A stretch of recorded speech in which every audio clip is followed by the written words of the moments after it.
আচ্ছা, তোমরা যদি এই 14 নম্বর অঙ্কটা বুঝে থাকো, এসি আহমেদ স্যারের 14 নম্বর তো ছিল। সো আচ্ছা, এটা আমরা শেষ করলাম। সো দেখো, তোমাদের এসি আহমেদ স্যারের মানে 3.3 যতগুলো ম্যাথ আছে আশা করা যায় সবগুলো তোমরা পারবা আর কি। ম্যাক্সিমামগুলো আমি করাই দিছি। এখন এটা যদি শেষ হয়ে যায়, আমরা রূপন্তি থেকে কয়েকটা ম্যাথ দেখে চ্যাপ্টারটা ক্লোজ করে দিই।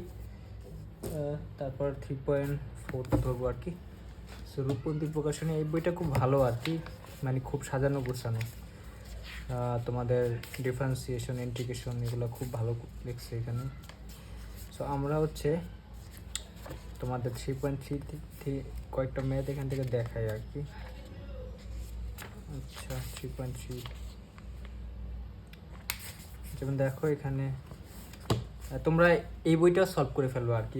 এই বই পাশাপাশি তোমরা কেতাব স্যারের বইটাও করবা, কারণ ওইখানে ভালো ভালো তারপর কিছু ম্যাথ আছে। যেমন দেখো এখানে 7 নম্বর যদি দেখো যে এবিসি বাহুগুলোর মধ্যবিন্দু দেওয়া আছে 3টা, বলছে ত্রিভুজের ক্ষেত্রফল নির্ণয় করো। আচ্ছা, আমরা এই টাইপের ম্যাথগুলো কিন্তু মানে লাস্ট ক্লাসের আগে ক্লাসে করাইছি তোমাদের, ঠিক আছে?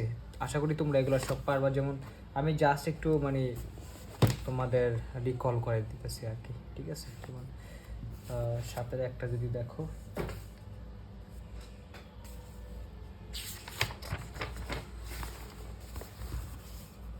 এটা হচ্ছে তোমাদের। আচ্ছা, আমরা কিন্তু 5টা মেথড দেখাইছিলাম লাস্ট অঙ্কটা। এখানে এটা হচ্ছে আমার রূপন্তি প্রকাশনী আর কি, রূপন্তি আচ্ছা 3.3, ঠিক আছে? সো এখন যদি 7 নাম্বারটা দেখো, আমাকে জাস্ট 3টা বিন্দু দিচ্ছে, 3টা স্থানাঙ্ক দিয়ে বলছে যে এবিসি বাহুগুলোর মধ্যবিন্দু স্থানাঙ্ক, যেমন 1 2 4 4 2 8 এরকম দিচ্ছে। যেমন আমি জাস্ট আগে তোমাদের চিত্রটা একটু একে দেখায়। বিষয়টা হচ্ছে এরকম, যেমন এটা হচ্ছে এ, এটা বি, এটা সি, ঠিক আছে? তো এদের মধ্যবিন্দুর স্থানাঙ্ক দেওয়া আছে। মধ্যবিন্দু হচ্ছে এটা ছিল আমার ডি, এটা ছিল আমার হচ্ছে ই, এটা ছিল আমার এফ। এটা আমি আসলে করার আগে তোমাদের পারার কথা বা পারা উচিত, কারণ আমি কিন্তু কয়েকটা ক্লাস আগে তোমাদের দেখাইছি এই টাইপের ম্যাথগুলা, মানে লাস্ট ক্লাসের আগের ক্লাসে। এই যে এরকম এরকম দেখাইছিলাম তোমাদের মধ্যবিন্দু থাকলে। তারপরে তোমাদের আরেকটা দেখাইছিলাম, এটা ছিল 2:1 অনুপাতে তোমাদের অন্তর্ভুক্ত করছিল, ওইটাও দেখাইছিলাম। ওইটা কত গুণ হয়েছিল, এটা হচ্ছিল তোমাদের 3 গুণ, ওটা হয়েছিল 4 গুণ, এরকম। হ্যাঁ, সো মধ্যবিন্দুর হয় 4 গুণ, মানে এটার টোটাল ক্ষেত্রফলটা হয় হচ্ছে গিয়ে ছোটোটার 4 গুণ। যেমন যেমন আমরা যদি একটু করি, যেমন দেখো সো এই হচ্ছে আমার ছোটো ত্রিভুজটা, আর এটা হচ্ছে বড় ত্রিভুজ। সো এখন আমার কি বলছে, মধ্যবিন্দুগুলো স্থানাঙ্ক দেওয়া আছে 1,2, এটা হচ্ছে 4,4, আর একটা হচ্ছে তোমার 2,8। সো 3টা বিন্দু দিয়ে আমাকে বলছে যে তোমাদের এবিসি ত্রিভুজের ক্ষেত্রফল নির্ণয় করার জন্য আর কি। সো ত্রিভুজের ক্ষেত্রফল, এখন দেখো আমরা হচ্ছে এখানে কি করতে পারি, মানে সবাই কি করে যে মানে ইয়া করে আর কি, এগুলা বের করে, মানে এর স্থানাঙ্ক বের করে, বির স্থানাঙ্ক বের করে, সির স্থানাঙ্ক বের করে, মানে এইগুলা দিয়ে, ঠিক আছে? সো অনেকভাবে বের করতে পারি আমরা, কোনো সমস্যা নাই যদি বের করতে পারি, তা ওইভাবে অনেকে করে, কিন্তু আমরা ওইভাবে করবো না। কারণ আমরা হচ্ছে আরেকটা সিস্টেম জানি। যেমন আমরা জানি যে যদি তোমাদের মানে এবিসি ত্রিভুজের মধ্যবিন্দু যেগুলো আছে, মানে প্রতিটা বাহুর মধ্যবিন্দু দ্বারা আমরা যে ত্রিভুজটা গঠন করতে পারি, ওই ত্রিভুজের ক্ষেত্রফল হবে তোমাদের ওইটার 4/1 আর কি, ঠিক আছে? মানে ত্রিভুজ এবিজির ক্ষেত্রফল হবে এটা 4 গুণ আর কি, ঠিক আছে? যদি তুমি উল্টাভাবে বলো। সো আমরা জানি যদি মধ্যবিন্দু হয় যেমন এরকম হয়, মানে এটা হচ্ছে যে কোনো ত্রিভুজের ক্ষেত্রে প্রযোজ্য আর কি, ঠিক আছে? সো দেখো, যেমন 2:1 হলে আমরা দেখছি 3 গুণ, আর মধ্যবিন্দু হয় হলে হচ্ছে আমাদের হয় 4 গুণ, ঠিক আছে? যেমন দেখো এখানে আমি যদি সুতরাং আমি বলতে পারি ত্রিভুজ এবিসি, এগুলো একটু তোমরা মুখস্থ রাখো, কারণ মানে মুখস্থ বলতে তোমাদের তো আমি প্রমাণ করে দেখাইছি, তোমাদের জাস্ট একটু মাথায় রাখতে হবে। ত্রিভুজ এবিসির ক্ষেত্রে বলা হবে কি 4 ইন্টু ত্রিভুজ ডিইএফ এর ক্ষেত্রে বলা আর কি, ডিইএফ, ঠিক আছে? সো আমি এটা একসাথে বের করে ফেলি, যেমন 4 আছে, আর এটার ক্ষেত্রে বল ইন্টু হাফ ইন্টু এখানে হবে হচ্ছে তোমাদের দেখো যদি বিন্দুগুলো বসাই নির্ণায়কের সাহায্যে 1 2 1 4 4 1 4 4 1, মানে এর 3 নম্বর কলাম বরাবর জাস্ট 1 হবে, এটা হচ্ছে 281, ঠিক আছে। সো এরকম হলে এখন কথা হচ্ছে এখানে থাকে তোমাদের শুধু 2, কারণ হাফ আর 4-এ কাটাকাটি করে 2 থাকে। আর এখানে আমরা যদি একটু নির্ণয় একটা নিয়ে একটু কাজ করি, যেমন 2টা শূন্য আনার চেষ্টা করি সবসময়। যেমন দেখো এই তোমরা কি করতে পারো, এই সারিতে 2টা শূন্য আনতে পারো। কীভাবে আনতে পারো দেখো, যদি একটু কাজ করো তোমরা একটা কাজ করতে পারো। দেখো আমার হচ্ছে যে কোনো একটা সারি বা কলাম বরাবর 2টা শূন্য আনবো। সো আমি কি করি, এটা থেকে এটা বিয়োগ করি, এটা থেকে এটা বিয়োগ করি, তাহলে দেখো হয়ে যায় আর কি। মানে তুমি বলতে পারো যে R1 প্রাইম ইকুয়াল টু লিখবো, R2 প্রাইম ইকুয়াল টু লিখবো R2 মাইনাস R1, মানে এটা থেকে এটা বিয়োগ করবো। আর আরটা হচ্ছে R3 প্রাইম ইকুয়াল টু লিখবো R3 মাইনাস R2, ঠিক আছে। সো যদি করি তাহলে প্রথমের মতো রাখলাম, কারণ একটা সবসময় ফিক্স রাখতে। তাহলে দেখো এটা থেকে এটা বিয়োগ করলে কী আসে, 3 চলে আসে এখানে, 3 এখানে চলে আসবে কত 2, এখানে চলে আসবে আমার 0, ঠিক আছে। এরকম চলে আসলো। আবার এটা থেকে এটা বিয়োগ করে দেখো আসে -2, এখানে কত আসে 4, এখানে কত আসে 0, এরকম আসে, একদম ইজি। হ্যাঁ, সো এবার আমি বিস্তার করে দিই। যেমন দেখো এখানে 2 ছিল, এটা বরাবর এটা বাদ, তাহলে থাকে হচ্ছে 3 4 12 প্লাস হচ্ছে 4, 2 ইন্টু এখানে বলতে 12 প্লাস 4 এরকম। সো কত আসে 12 প্লাস 4 দেখো 16, তার মানে 2 ইন্টু 16 ইকুয়াল টু 32 একক, ঠিক আছে, বা বর্গ একক যেটা বলো। আচ্ছা এটা হ্যাঁ বর্গ একক বলতে পারো তুমি, কোনো সমস্যা নেই, বর্গ একক আর কি, আর এটা ক্ষেত্রফল আর কি। সো এটি হচ্ছে আমার মানে ত্রিভুজ ABCD ক্ষেত্রফল, কারণ আমি জানি ও 4 গুণ হবে আর কি, ঠিক আছে। এখন কথা হচ্ছে কেন আর কি তোমার মানে ওর ক্ষেত্রফলটা ওর হচ্ছে মানে 4 গুণ হয় আর কি, মানে পুরাটা ওর 4 গুণ হয়। কারণ দেখো আমরা তো আগেই বলছি যদি এই বিন্দু 3টা মধ্যবিন্দু হয়, তাহলে আমরা যে কি জানি যে 2টা মধ্যবিন্দু যে সংযোগ সরলরেখা ওটা হবে হচ্ছে তোমার এই বাহুর সমান্তরাল এবং অর্ধেক, ঠিক আছে। তার মানে এটা হবে হচ্ছে এটা সমান্তরাল এবং অর্ধেক, তার মানে এই অংশটা কি সমান, তার মানে এটা সমান, মানে অর্ধেক হয়ে গেছে আর কি। তার মানে দেখো যদি তুমি বলতে যে ভূমি অর্ধেক হয়ে গেছে, ভূমি অর্ধেক হয়েছে, আবার কি একইভাবে লম্বটা অর্ধেক হয়ে যায় আর কি। মানে তুমি যেভাবে লম্বটা আনো এটি থেকে, এটাও তুমি প্রমাণ করতে পারবে যে লম্বটা অর্ধেক হয়ে যায়। তাহলে দেখো ভূমি গাছে আমরা জানি যে ভূমি ইন্টু লম্ব, ঠিক আছে। সো যদি অর্ধেক হয়ে যায়, এটা হাফ ইন্টু এটা হাফ, তার মানে কত 1/4, এই জন্য ক্ষেত্রফলটা 1/4 হয়ে যায় আর কি, ঠিক আছে। সো যদি অর্ধেক হয়ে যায়, অর্ধেক ইন্টু অর্ধেক মানে কি 1/4, এই জন্য আর কি আমার এই টোটাল ক্ষেত্রফলটা হয়ে যায় হচ্ছে তোমার কি মানে 1/4, মানে কমে আর কি, ঠিক আছে। সো দেখো এছাড়াও দেখো এই 1 2 3 4টা এই 4টা ত্রিভুজের ক্ষেত্রফল যদি তোমরা যোগ করো তাহলে কিন্তু আমি পুরোটা পাইতেছি। দেখো এখানে কিন্তু 4 গুণে লিখছি, এই জন্য আমরা 1 2 3 4টা 4টা ক্ষেত্রফল তুমি বের করে যদি যোগ করো, আর তাহলে যে ক্ষেত্রফলটা পাবে পুরো ABCর ক্ষেত্রফলটা সেম হবে আর কি, ঠিক আছে। সো এটা বুঝতে পারছো, মানে ভূমি আর উচ্চতা যেহেতু হাফ হাফ হয়ে যায়, হাফ ইন্টু হাফ, এর জন্য আমার ক্ষেত্রফলটাও অর্ধেক হয়ে যায় আর কি, ঠিক আছে। সো এটা বুঝতে পারলা, আমি তোমাদের এগুলো আগে করাইছি, জাস্ট একটু তোমাদের মানে দেখো এটা আমরা এটা গেল আর কি। এরপর তুমি 7-2ও করতে পারো, কোনো সমস্যা নেই। যেমন ABCD মধ্যমাগুলোর মধ্যবিন্দু, আচ্ছা এখানে এটা বইটা আসছিল। সো দেখো এটা আলাদা না, মানে একই, আমি কিন্তু 2টা করছি। যে একটা হচ্ছে 2:1 অনুপাতে করছিল, মানে তোমাদের 2:1 অনুপাতে হচ্ছে অন্তর্বিভক্ত করছিল, ওইটার ক্ষেত্রে হচ্ছিল 3 গুণ, আর মধ্যবিন্দু হলে হয় হচ্ছে তোমার 4 গুণ। এখন আরেকটু ডিফারেন্ট একটা দেখবো। 7-2 আমাকে বলছে যে মধ্যমাগুলোর মধ্যবিন্দু আর কি, ঠিক আছে। যেমন বিষয়টা এরকম দেখো, 7-2 এটা একটা ভালো অঙ্ক যদি হয়। সো আমরা জাস্ট তোমাদের একটু সুন্দর করে চিত্রটা আঁকি, আজান হয়ে গেছে যদিও, একটু বড় করে আঁকি।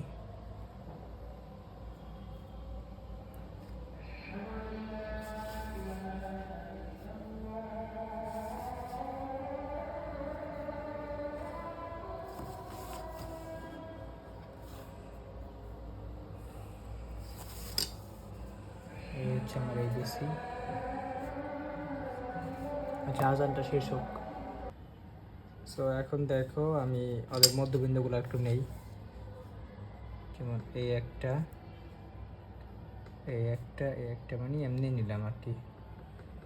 এটা ছিল আমার D, এটা ছিল আমার E, এটা ছিল F, ঠিক আছে। সো ও এইগুলার স্থানাঙ্ক দ্বারায় মানে আর একটু জটিল করছে, এই জন্য আর কি বুয়েটে আসছিল।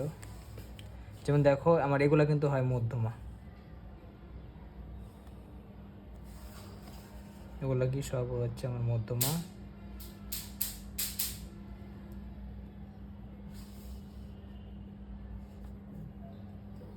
এগুলো সব হচ্ছে মধ্যমা, আর মধ্যমা আমার যে বিন্দু সেট করে এটা হচ্ছে আমার ভরকেন্দ্র বা ভারকেন্দ্র, ওটা জানি, ওটা আমার এখন দরকার নাই।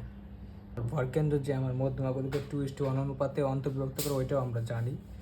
সো এটা নিয়ে আমার মানে মাথা ঘামানোর দরকার নেই। এখন কথা হচ্ছে দেখো তোমার এই এডি আছে, তারপরে তোমার বিই আছে, সিএফ আছে, এগুলো সব হচ্ছে মধ্যমা। এখন মধ্যমাগুলোর আবার মধ্যবিন্দু নিতে হবে আর কি, মানে ও মধ্যমাগুলোর মধ্যবিন্দুর কি বলছে যে স্থানাঙ্কগুলো দিয়েছে আর কি। যেমন দেখো এডি ধরো এটা হচ্ছে আমার এডি মধ্যমার মধ্যবিন্দু, ধরো এটা হচ্ছে আমার এল, ঠিক আছে। আর এইটা ধরো হচ্ছে আমার মানে বিইর ক্ষেত্রে ধরো এইটা এখানে হইতে পারে, এটা হচ্ছে ধরো আমার এম এল এম, আর ওর ক্ষেত্রে ধরো এইখানে আর কি এটা হচ্ছে আমার ধরো এন, ঠিক আছে। সো এই তিনটার স্থানাঙ্ক আমার দিছে, হ্যাঁ। এই এল এম এন, এল এর স্থানাঙ্ক দিছে কত দেখো, এটা দিচ্ছে ধরো 1,2, এম এর দিচ্ছে হচ্ছে এরকম 4,4, আর এন এর দিচ্ছে হচ্ছে তোমার 2,8। সেম সেম নাকি, সেম সেম এই দিছে আর কি, ঠিক আছে। সো এইরকম থাকলে এখন দেখো আমার এটা দিয়ে একটা ত্রিভুজ হয়ে গেছে আর কি।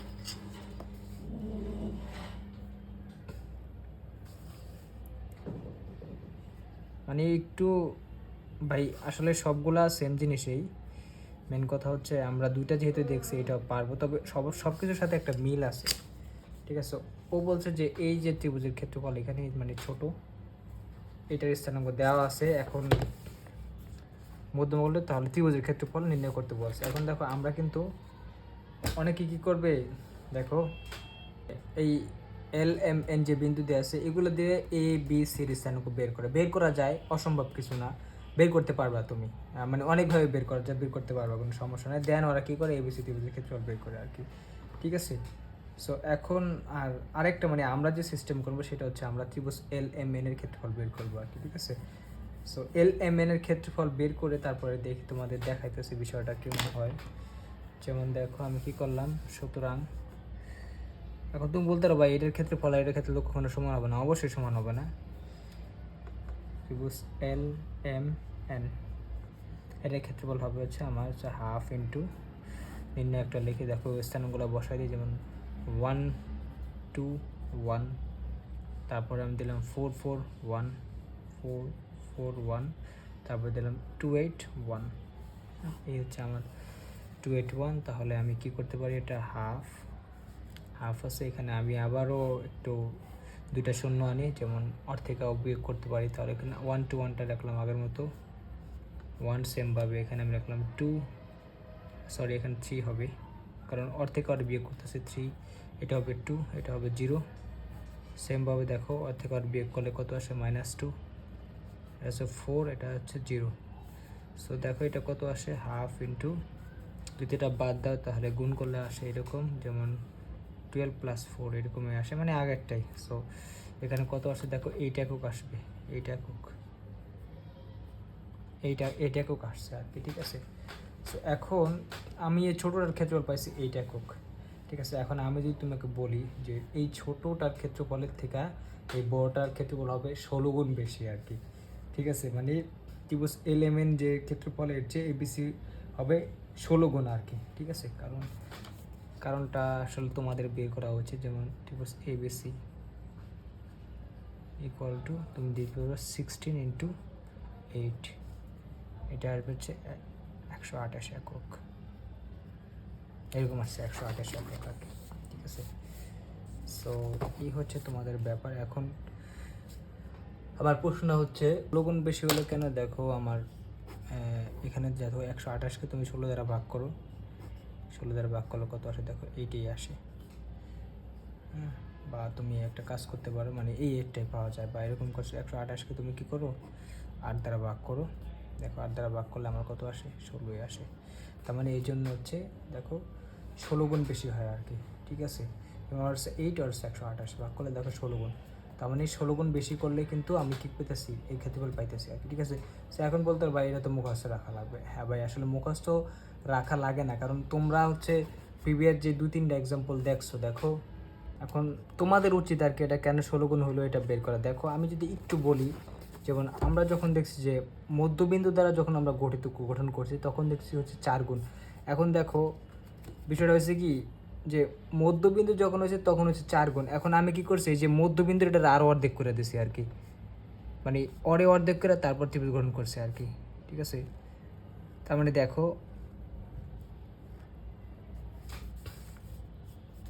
কাহিনী হয়েছে কি, যে এখন হয়ে গেছে এইটা আর কি, আগে ছিল এইটা, এখন হয়ে গেছে এইটা। এখন দেখো এখানেও আগে এমন হয়েছিল কেন, মানে মধ্যবিন্দু দেওয়ার ফলে হয়েছে আমার 4 গুণ। কেন কেন হয়েছে, কারণ 1টা 2টা 3টা 4টা টোটাল হচ্ছে 4টা ত্রিভুজের ক্ষেত্রে বলছিল, সবগুলা যোগ করে আমি পুরোটা পাইছি, এরকম 4 করছে। এখন দেখো আমি এই ভেতরে পাইতেছি হচ্ছে কয়টা, দেখো মানে এখন একটার ভেতরে কয়টা পাইতেছি, দেখো এই একটা, এই 2টা, এই 3টা, এই 4টা, মানে আরও 4 গুণ বাড়ছে আর কি, ঠিক আছে। আরও 4, তার মানে আগে ছিল 4 গুণ, এখন আরও 4 গুণ বাড়ছে, তার মানে টোটাল 16 গুণ। এভাবে তোমরা বুঝতে পারো।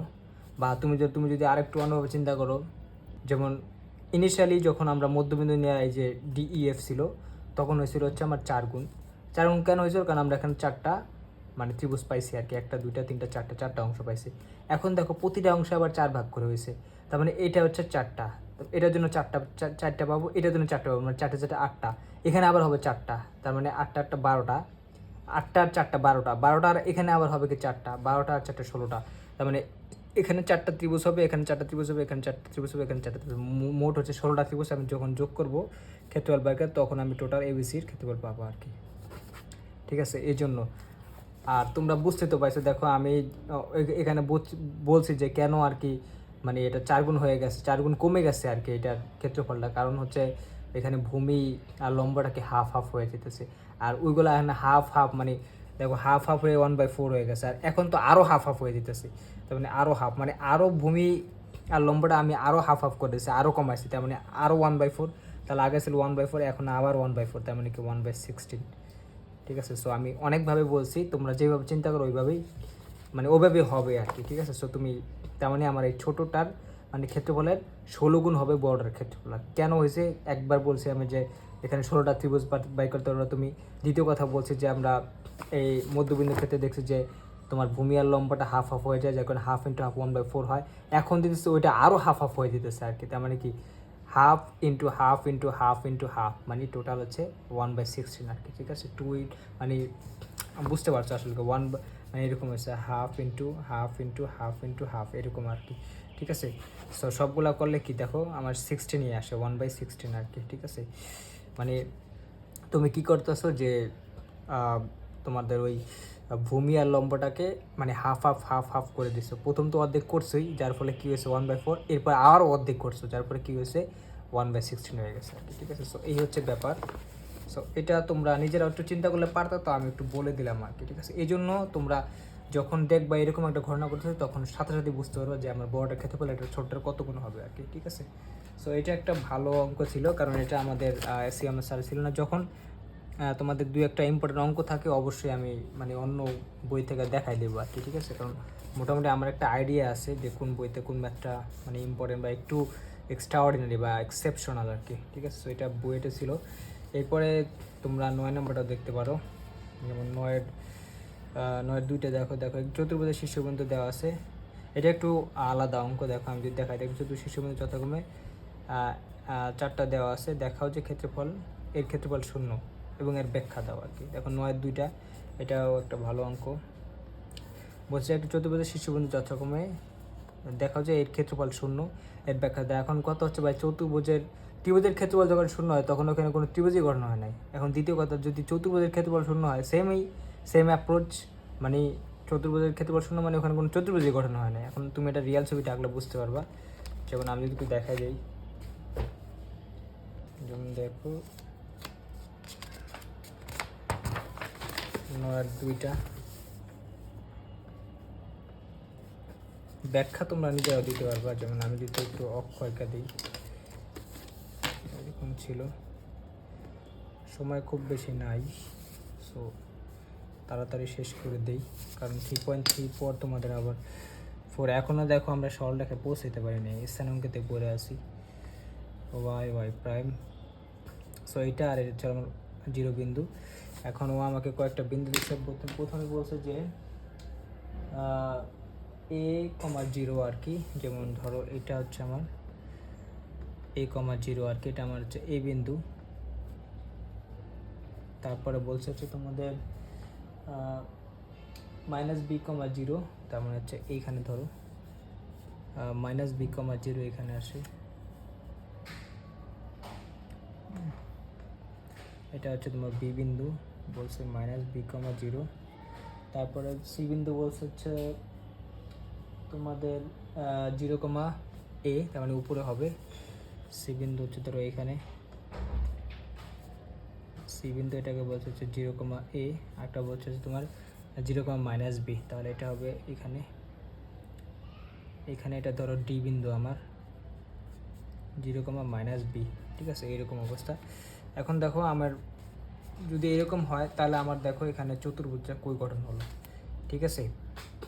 আমার এ বি সিটা চতুর্ভুজটা কই, দেখো এ বিটা পড়ছে এইখানে, ABCD, এটা কেমন চতুর্ভুজ আমার নিজের মাথায় ধরে না। মানে ABCD দেখো, এ বি এটা তো দেওয়া আছে, সি এ বি, তারপর সি হচ্ছে এই যে, আমি ধরো এ বি তো মিলানোর কিছু নাই, দেখো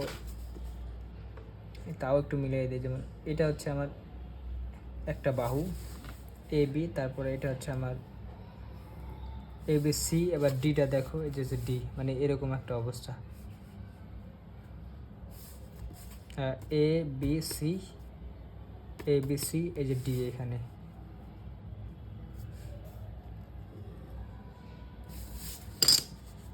হ্যাঁ, ABCD, মানে এটা কি কোনো চতুর্ভুজ হয়েছে? মানে আমার মাথায় ধরে না, বা আমি এই অংশটাও যোগ করে দিই আর কি। ABCD অংশটা যোগ করে দিলে বাকিটা বুঝতে পারবা। দেখো বলছে ABCD। আচ্ছা, ও যদি এরকম অন্যভাবে বলতো, ও যদি এরকম বলতো যে ACBD, তাহলে আমি ACBD দ্বারা একটা চতুর্ভুজ পাইতাম, কোনো সমস্যা না। বা এরকম বলতো যে ADBC, তাহলেও কিন্তু আমার হয়ে যেত আর কি। ADBC দিলেও আমার একটা চতুর্ভুজের মতো হয়ে যেত আর কি, কিন্তু আমার এখানে ABCD এটা কোনো চতুর্ভুজ হয় নাই আর কি। তোমরা দেখো, নিজেরা দেখো, মানে এখানে কোনো চতুর্ভুজ গঠন হয়। এখন যদি চতুর্ভুজ গঠন না হয় তাহলে মানে চতুর্ভুজের ক্ষেত্রফল আসবে কোথা থেকে? ওইটাই বলছে যে দেখো এখানে বলছে যে আমার শীর্ষবিন্দু দেওয়া আছে, দেখাও যে এর ক্ষেত্রফল 0, ব্যাখ্যা করো। এখন দেখো আমার এই যে অংশটা, এই অংশটা কিন্তু আমার এ, কারণ এটার ভুজ হচ্ছে এ, এটা হচ্ছে আমার এ, এটা হচ্ছে বি, মানে দৈর্ঘ্যগুলো দেখাইতেছে, এটা বি, এটা এ, এটা বি, ঠিক আছে। আবার এটা হচ্ছে আমার এ, কারণ এটা এটা এটা কোটিটা হচ্ছে আমার এটা, আর এখানে হচ্ছে বি, মানে দৈর্ঘ্যগুলো বি, ঠিক আছে। তার মানে এ হচ্ছে বি, ঠিক আছে, বুঝতে পারছো তো এখানে। এখন দেখো বিষয়টা যদি এরকম হয়, তাহলে এখন এটার ক্ষেত্রফল কেন 0 হইলো, এটা হচ্ছে আমার প্রশ্ন। আর তোমরা বলতে পারো ভাই ঠিক আছে, এটা মানে এখানে তো আমার কোনো চতুর্ভুজ গঠন হয় নাই, তাহলে কি এখানে ক্ষেত্রফলটা তো আমার 0 আসার কথা। হ্যাঁ, ওটা বুঝতে পারলাম। এখন ও এটার ব্যাখ্যা চাইছে আর কি, কেন মানে অন্যভাবে আমার ব্যাখ্যা দিতে হবে আর কি, মানে যৌক্তিকভাবে আর কি। এখন দেখো বিষয়টা কি, যে আমার কিন্তু যে ABCD, এই যে অংশটা আছে, এখানে কিন্তু দুইটা ত্রিভুজ উৎপন্ন হয়েছে, একটা হচ্ছে এই অংশ, একটা এই অংশে, মানে এই একটা ত্রিভুজ, এই একটা ত্রিভুজ, ঠিক আছে। একটা হচ্ছে উপরের অংশ, একটা হচ্ছে নিচের অংশ আর কি, ঠিক আছে। এখন দেখো আমি যদি এই ত্রিভুজের ক্ষেত্রফল নির্ণয় করতে চাই, তাহলে দেখো এই ত্রিভুজের ক্ষেত্রফল কী আসে। এই ত্রিভুজের ক্ষেত্রফল আসবে এরকম, কারণ এটা দেখো ভূমি আছে কি বি, উচ্চতা আছে এ, তাহলে এই ত্রিভুজের ক্ষেত্রফল হবে কি হাফ ইন্টু ভূমিগুণ উচ্চতা, মানে হাফ বলতে পারবা AB, হাফ AB। এটা হচ্ছে ওর ক্ষেত্রফল। আর নিচের যে অংশটা আছে, এই অংশটা দেখো ওর ক্ষেত্রফল কত, দেখো ওর ভূমিটা A, ওর লম্বটা কত B, তাহলে এক্ষেত্রে ওইটা কিন্তু হাফ AB। ওর ক্ষেত্রফল হাফ AB, ওর ক্ষেত্রফল হাফ AB আর কি, ঠিক আছে। সো এখন দেখো, এখন বিষয়টা দেখো, এই যে ত্রিভুজ আছে ওর ক্ষেত্রফল হাফ AB, ওর ক্ষেত্রফল হাফ AB, কারণ ভূমি ইন্টু উচ্চতা আমরা দেখছি ভূমি ইন্টু উচ্চতা হাফ এ বি আসে। এখন দেখো ওর ক্ষেত্রফলটা আমি যদি বলি মাইনাস, কারণ এটা দেখো আমার মানে ক্লক ওয়াইজ গেছে, যেমন দেখো এই ত্রিভুজটা হচ্ছে ও বি সি, তাহলে এটা কি দেখো ক্লক ওয়াইজ গেছে আর কি, ঠিক আছে, মানে এরকমভাবে গেছে, এরকমভাবে মানে নিচের দিকে ক্লক ওয়াইজ, ঠিক আছে। আর এটা দেখো ও D A, O D A, ঠিক আছে, এইটা দেখো ওড়িয়ে, এটা কিন্তু অ্যান্টি ক্লক ওয়াইজ, তার মানে ওর ক্ষেত্রে বললে যদি প্লাস হয় মাইনাস হয়, কারণ এটা হচ্ছে অ্যান্টি ক্লক ওয়াইজ গেছে, ওরটা কিন্তু হবে মাইনাস। বুঝতে পারছো তোমরা? অরটা যদি মাইনাস হয় ওরটা হবে প্লাস, কারণ অরটা গেছে হচ্ছে ও বি সি, মানে এইভাবে আর কি, ও বি সিটা দেখো এইভাবে গেছে আর কি, তার মানে এটা হচ্ছে অ্যান্টি ক্লক, এটা ক্লক ওয়াইজ, তাই হবে ওর ক্ষেত্রে উল্টা মাইনাস। আর ওটা দেখো এরকম গেছে ও ডি এ, ঠিক আছে, মানে এরকম আর কি, বা তুমি এরকম বলতে পারো যে এইভাবে, মানে এরকম গেছে আর কি, ঠিক আছে, যেটাকে আমরা বলতেছি অ্যান্টি ক্লক, ঠিক আছে, এরকম যাচ্ছে অ্যান্টি ক্লক ওয়াইজ,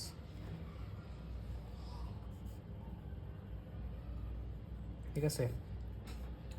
সো এই হচ্ছে আমার অবস্থা, যদি এরকম হয় তাহলে দেখো ওর ক্ষেত্রে বলতে হবে প্লাস, কারণ এটা হচ্ছে আমার অ্যান্টি ক্লক ওয়াইজ, ওটা হচ্ছে মাইনাস, ঠিক আছে, এই জন্য আর কি আমাদের। তো এই হচ্ছে ব্যাপার, এই জন্য দেখো আমার এই ক্ষেত্রে বলটা হাফ এবি ছিল, এই ক্ষেত্রে বলটা হাফ এবি, এটা হচ্ছে প্লাস, এটা হচ্ছে মাইনাস হাফ এবি, এটা হচ্ছে প্লাস, এটা হচ্ছে প্লাস হাফ এবি, তাহলে কি দুইটাকে যোগ করলে minus half AB plus half AB, তাহলে কত জিরো চলে আসে আর কি। তার মানে আমার এই চতুর্ভুজের ক্ষেত্রফল কিন্তু, কারণ চতুর্ভুজের ভিতরে এই দুটো অংশই আসে, আর কিছু আসে না। সো এই দুইটাকে আমি যোগ করলে কত আমার জিরোই চলে আসে, এই জন্য আমার যৌক্তিকভাবে আমি বলতে পারি যে এই চতুর্ভুজের ক্ষেত্রফল জিরো আসে। সো এটাই আর কি আমার এখানে বলতে পারছি। ক্ষেত্রফল শূন্য। সো ব্যাখ্যাও আমি দিয়ে দিলাম, কোনো সমস্যা নাই, এটাই হচ্ছে ব্যাখ্যা। সো তোমাদের মোটামুটি 3.3টা শেষ ক্ষেত্রফল। আমরা নেক্সট ক্লাসে হচ্ছে 3.4টা ধরবো, ওটার থিওরি দেখবো আর কি, মানে থিওরি আর ম্যাথ একসাথেই করবো আর কি, কারণ ওই মানে চ্যাপ্টারের প্রতিটা মানে ম্যাথই হচ্ছে একটা করে সংজ্ঞা, একটা করে থিওরি আর কি, ঠিক আছে। সো আমরা ওইটা হচ্ছে তোমাদের ওই লোকাস বা তোমাদের আমি বলছিলাম যে সঞ্চার পথ, এখানে সঞ্চার পথ আছে আর কি, মানে জ্যামিতি, যে তোমরা সকল যে জ্যামিতিগুলো পড়তেছো এই জ্যামিতি সব কিছু আর কি একটা জিনিসের উপর ভিত্তি করে প্রতিষ্ঠিত আর কি, বা জ্যামিতির সমস্ত সংজ্ঞা আমরা একটা জিনিসের উপর ভিত্তি করে দেই আর কি। সো তোমরা কনিক পড়বা, বৃত্ত পড়বা, যা কিছু আছে সব কিছুই সঞ্চার পথ থেকে আসছে, ঠিক আছে। সো ওইটা আমরা খুব ভালো করে একটু পড়ার চেষ্টা করবো, ওটা খুব ইম্পর্ট্যান্ট চ্যাপ্টার। ওইখানে তোমরা মানে মোটামুটি কনিকের একটা টাচ পাবো, ওখানে পরাবৃত্ত, উপবৃত্ত, তারপর অধিবৃত্ত, এগুলো নিয়েও কথা বলছে টুকটাক আর কি, ঠিক আছে, আমরা সংখ্যাগুলো একটা শিখতে পারবো। সো এটা একটা ভালো চ্যাপ্টার। আমরা 3.4টা শেষ করে দেন আমরা হচ্ছে 3.5, 6, 7 এই 3টা চ্যাপ্টার আছে তোমাদের সরলরেখার মেন চ্যাপ্টার, ঠিক আছে। সো আজকে এই পর্যন্তই থাক।